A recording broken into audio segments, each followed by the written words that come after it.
அனைவருக்கும் வணக்கங்கள். நாணயங்கள் சேகரிப்பாளர்களுக்கு ஒரு நாணயமான பதிவு. இது ஒரு சின்ன பதிவு. Bhagwan Mahavir Indian coin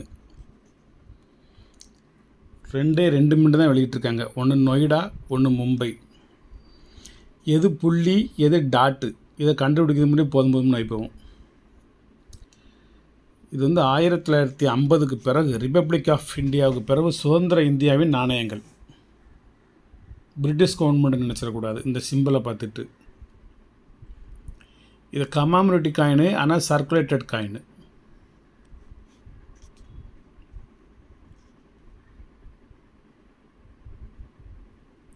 ₹5. Metal copper nickel.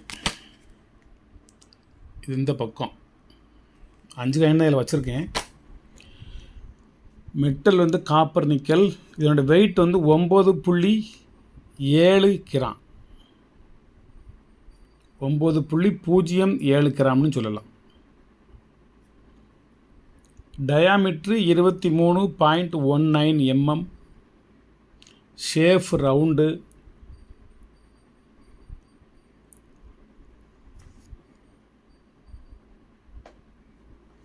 (2600வது birth anniversary of Bhagwan Mahavir ஜென்ம கல்யாணக். இது 2600வது பிறந்த நாளை முன்னிட்டு வெளியிடப்பட்ட ஒரு நாணயம் அப்படின்னு சொல்லி வரலாறுல சொல்லுது.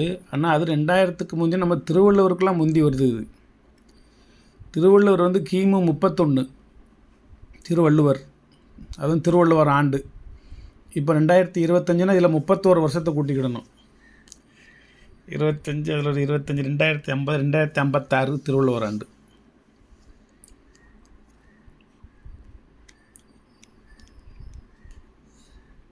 கிபி 1லேருந்து இப்போ 2025 அப்படின்னா அதுக்கு 36 வருடங்களுக்கு முன்பு திருவள்ளுவர். அப்போ 2025லேருந்து 36 குறைச்சிக்கிடணும். அப்படி தானே? குறைப்பீங்களோ கூட்டிகளோ எனக்கு குழப்பமாக இருக்குது, நீங்கள் எப்படின்னு செஞ்சுக்கோங்க. இது அதுக்கும் முந்தியது, தொல்காப்பியர் காலத்துக்கு முந்தைய சொல்லுது. 2600 வருஷங்கிறது அவரோட பர்த் ஆனிவர்சரி மகாவீர் அப்படிங்கிறது. அசோக பில்லர் இந்த பக்கம் இருக்கும். ₹5 டெனாமினேஷன். ருபீஸ் இந்தியாங்கிறது இங்கிலீஷில், பாரத் ருபியே அப்படிங்கிறது ஹிந்தியில் எழுதியிருக்கும். சத்தியமேவ ஜெயதேன்னு கீழே எழுதியிருக்கும். இந்த முத்திரை 8 வடிவமைப்பில் இருக்கும். 8 சைஸ். இது கீழே இருக்கிறது 3 சைஸு, மேலே இருக்கிறது சைடில் 2 டாப்பில் 1, மொத்தம் 5 சைஸ். மொத்தம் 8 சதுர வடிவத்தில் இருக்கும். 8 விதமான வடிவம். நடுவில் உள்ளங்கை ரேகை மாதிரி ஒன்று இருக்கும். அதுக்கு மேலே ஸ்வஸ்திக் முத்திரை இருக்கும். ஸ்வஸ்திக் முத்திரை. பகவான் மகாவீர் 2600 வித் ஜன் கல்யாணக் 2001 வெளியிடப்பட்ட ஒரு நாணயம். நொய்டாவை 2 நாணயமே ஸ்கேர் தான். நொய்டாவும் மும்பையும் 2 நாணயமே ஸ்கேர் தான். நொய்டானா ₹200, மும்பைனா ₹100, ₹300. நான் கொடுக்கறது ₹150. பாதிக்கு பாதி. காயின் குட் கண்டிஷனாக இருக்கும். அதில் எந்த விதமான மாற்று கருத்தும் இல்லை. 2 நாணயம் தான் ஒரு செட்டு. நீங்கள் வேறு கொல்கட்டாவையோ ஹைதராபாத்தையோ தேடிக்கிட்டு இருக்க வேண்டாம்.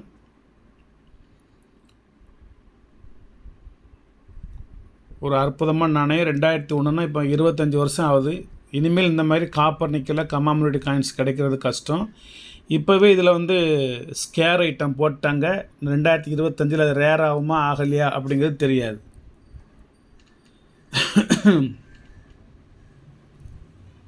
எட்ஜ் எல்லாமே செக்யூரிட்டி எட்ஜ் தான். வேணும்னா 2ல் 1 வாங்கி உங்களோட கலெக்ஷனில் வச்சுக்கோங்க. மும்பையில் 1, நொய்டாவில் 1, 2 வாங்குறாந்த ₹300. நான் ₹150 தரேன், வாங்கி வச்சுக்கோங்க. நன்றி. சப்ஸ்கிரைப், ஷேர் பண்ணுங்கள், லைக் பண்ணுங்கள், கமெண்ட் பண்ணுங்கள். வணக்கம். ஒரு நண்பர் கமெண்டில் சொல்லியிருந்தார், சார் நீங்கள் இப்படி பேசி நீங்கள் எப்படி கூவி விற்றுக்கிட்டு இருக்கிறத விட பேசாமல் ஏழை எளிய மக்களுக்கு நீங்கள் வட்டிக்கு கொடுத்து உதவி செய்யலாம் சார் அப்படின்னாரு. வட்டிக்கு கொடுக்கும் பொழுது வேண்டுமானால் அது உதவியாக இருக்கலாம். அவன் பணத்தையும் வட்டியவும் தராமல் இருக்கிற சமயம் நீங்கள் வந்து இறக்க குணமுள்ள ஒரு மனிதனாக இருக்க மாட்டீங்க, இருக்க முடியாது. நமக்கு ஏகப்பட்ட அனுபவங்கள் வட்டி தொழில் செய்பவர்களிடமிருந்து. நான் செய்கிறது கிடையாது, எனக்கு பிடிக்காத ஒரு விஷயம். வாங்கவும் மாட்டேன், கொடுக்கவும் மாட்டேன். வட்டிக்கு வாங்கவும் மாட்டேன், வட்டிக்கு கொடுக்கவும் மாட்டேன். நான் நிறைய இதை பார்த்துருக்கேன், கேள்விப்பட்டிருக்கிறேன், நிறைய சம்பவங்களை சந்திச்சிருக்கிறேன். யார் யாருக்கு இறக்கப்பட்டு நீங்கள் கொடுக்குறீங்களோ அவங்கள் உங்களது இறக்கத்தையே ஒரு மூலதனமாக பயன்படுத்தி வட்டியும் தரமாட்டார்கள், முதலும் தரமாட்டார்கள். நீங்கள் போய் சண்டையிட வேண்டும், தாறுமாறாக பேச வேண்டும், பணம் கொடுத்து பகையை வளர்க்க வேண்டும். இதில் நிறைய சமாச்சாரங்கள் இதில் இருக்குது. தயவுசெய்து வட்டிக்கு வாங்காதீங்க. நீங்கள் வாங்கிடுறீங்க, சில அபிலாஷைகளால், சின்ன சின்ன ஆசாபாசங்களால் உங்களது வாழ்க்கையை தடமாற விடுதீங்க. கொடுத்துடலாம்னு மேலும் மேலும் வாங்குறீங்க. வட்டியை கொடுக்கறதுக்கு வட்டியை வாங்குறீங்க. வட்டிக்கு கொடுக்குறவங்க எல்லாருமே உத்தம புத்திரர்கள் நீங்கள் நினச்சிடக்கூடாது. ஒரு வானை சோற்றுக்கு ஒரு சோறு பதம். நீங்கள் எதிர்பார்த்த மனிதாபிமானங்கள் சில இடங்களில், சில மனிதர்களில் கிடைக்காமல் இருக்கலாம். அப்பொழுது உங்களது வாழ்க்கை நீங்கள் தாறுமாறாக காட்டாற்று வெள்ளம் போல் கரைபுரண்டு ஓடிவிடும். உங்களால் கட்டுப்படுத்த இயலாது. தெளிந்த நீரோடை போல வளைந்து நெளிந்து செல்கின்ற ஒரு ஆற்றைப் போல, ஒரு நதியைப் போல வாழ்க்கையை வாழ்ந்து சமுத்திரம் என்கின்ற கடலில் போய் சேர்ந்து விட வேண்டும். முக்தி என்ற மரணம் என்கின்ற இடத்தில் போய் சேர்ந்து விட வேண்டும். பேராசை பெருநஷ்டம்.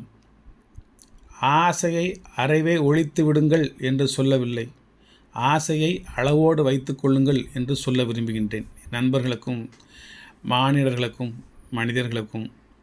புத்தரும் ஆசைப்பட்டார், ஆசையை அறவே ஒழிக்க வேண்டும் என்று ஆசைப்பட்டார். ஆகையால் நண்பரே, மன்னித்து கொள்ளுங்கள். உங்களது கோரிக்கைகளை நீங்கள் பரிசீலிக்கப்படுகிறது என்று அப்பொழுது எனக்கு ஒரு பதிவு போட்டுக்கொண்டு இருக்கின்றீர்கள். அந்த பதிவை நிறுத்திவிடுங்கள். உங்களது ஆலோசனைக்கு நன்றி. உங்களது எண்ணம் போல் நீங்கள் செயல்படுங்கள். உங்களது எண்ணம் போல் பிறரை செயல்படுத்தப்பட வேண்டும் என்று நீங்கள் நினைக்க வேண்டாம். உங்கள் ஆசையும் நிறைவேறாமல் போய்விடும். என்ன, எங்களுக்கென்று ஒரு எண்ணங்கள், கொள்கைகள் இருக்கின்றன. நான் பேசாமல் பேசிக்கிட்டு இந்த காயின்ஸையும் மக்களிடம் காமிச்சிக்கிட்டு காலத்தை ஓட்டிடுவேன். என்னை வட்டிக்கு கொடுக்க சொல்ல வேண்டாம், நான் கொடுக்க மாட்டேன். அது விஷயமாக ஆயிரம் கருத்துக்கள் சொல்லலாம். ஆயிரம் குடும்பங்கள் அழிந்து விட்டன வட்டி தொழிலால். ஒருவர் என்கிட்ட ஒரு 1 லட்ச ரூபா வட்டி கேட்குறாரு. கொடுத்தா தரமாட்டார், நல்லா தெரியும்.